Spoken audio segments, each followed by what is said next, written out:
Hello, everyone. I'm just giving an update on this story about this woman out of Texas who cut a baby from her pregnant friend's womb. Now, they're saying she can be executed. And I don't know if you remember this story, but this is a woman out of Texas, and she is possibly going to be executed, or she could face life in prison. But however, this lady is Taylor Renee Parker. She's 29, and she was found guilty of capital murder in the death of Reagan Michelle Hancock, as well as her unborn daughter, Braxton Sage Hancock. Now, more than 60 witnesses took part in the trial over the course of 3 weeks. On Monday, the jury deliberated for an hour. That's not a lot. They deliberated for an hour before handing down its ruling.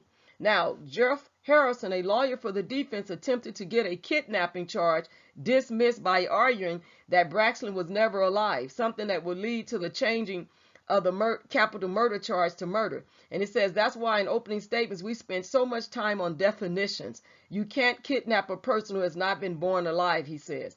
Now, First Assistant Boyd County District Attorney Kelly Chris said in her closing statement in the trial that multiple medical workers have said that the girl had a heartbeat at the time of her birth. We have methodically laid out what Parker did, why she did it, all the moving parts, and all the collateral damage. The best evidence the state of Texas has that baby was born alive is that Taylor Parker said it wasn't, Miss Chris said in court. Y'all decide the boundaries of today. What will we tolerate? Is it open season on expectant mothers? That was a live baby, she told the jury.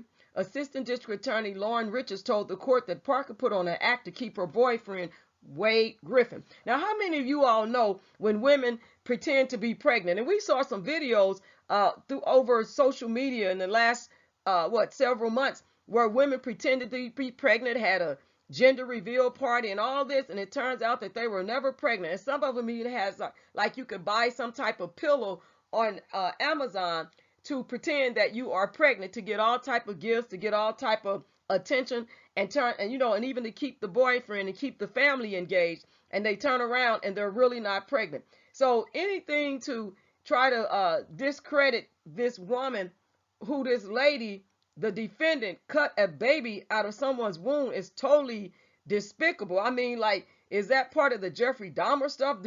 Is her and Jeffrey Dahmer cousins? I mean, like, really?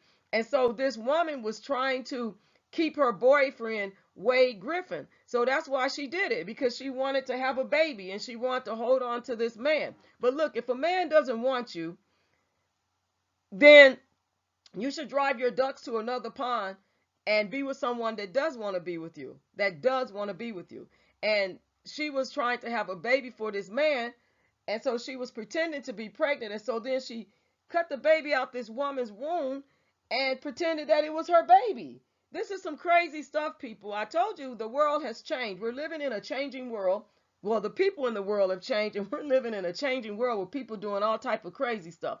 So Taylor Parker played every role, every act, putting on the show to keep Wade Griffin. That was her boyfriend, the defendant's boyfriend. She played a farm girl, wanting to do the right thing with her family's land. She played a millionaire heiress. She played a pregnant girlfriend. She never gives up the act, Ms. Richards told the jury. And she was so convincing that reasonable people start to doubt their own sanity. In the middle of a performance of a lifetime with her fake pregnancy, her ex-husband sends an email to Wade Griffin that it's all fake, Miss Richards said. To Taylor, it was a threat that she would be outed as a liar and exposed for what she is. She would lose face, and Taylor Parker doesn't lose. It was from that day forth, the September 16th, 2020 date, that she was in a frenzy to find a baby. Ms. Richards told the court that Ms. Hancock was struck in the head 5 times to such an extent that her skull was pushed into her brain. The pain Reagan must have felt when Taylor started cutting her abdomen hip to hip, indescribable, the attorney said. When Taylor had the baby and Reagan was still alive, that's when Taylor started slashing and cutting. She can't leave her alive. It was no quick death. She just kept cutting her. I guess Reagan would not die fast enough for Taylor to get out of there and get on with her plan, she added. Now, she cut the baby out of the woman's womb, the pregnant woman's womb, cut the baby out, and the pregnant woman, she's still alive. And she gets the baby. But, she couldn't leave evidence, so she starts cutting even more on this pregnant woman. So we knew it's going to be a complicated case and an emotional case. It's natural to have an emotional response. It's in your instructions. You can believe any or any part of the testimony, Mr. Harrelson told the jurors. So the next part of the trial, to decide on her punishment, on the defendant's punishment, is set to begin on October 12th. The jury will at this time be presented with testimony aimed at helping them determine if Parker is sentenced to death or life in prison. What do you all think? Should she be sentenced to death, or should she be executed, or should she be sentenced to life in prison?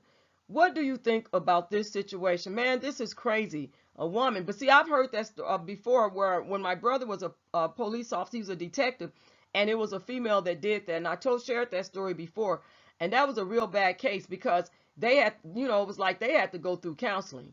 I remember my brother saying how horrible it was for them to know that they had cut the baby out this woman's wound. And they matter of fact, the friend that did it had grew up with the female, but she wanted to keep a baby too, just like in this situation. And she wanted to keep a boyfriend. So she did this, and they eventually found the other children and the baby that was cut out of the woman's womb.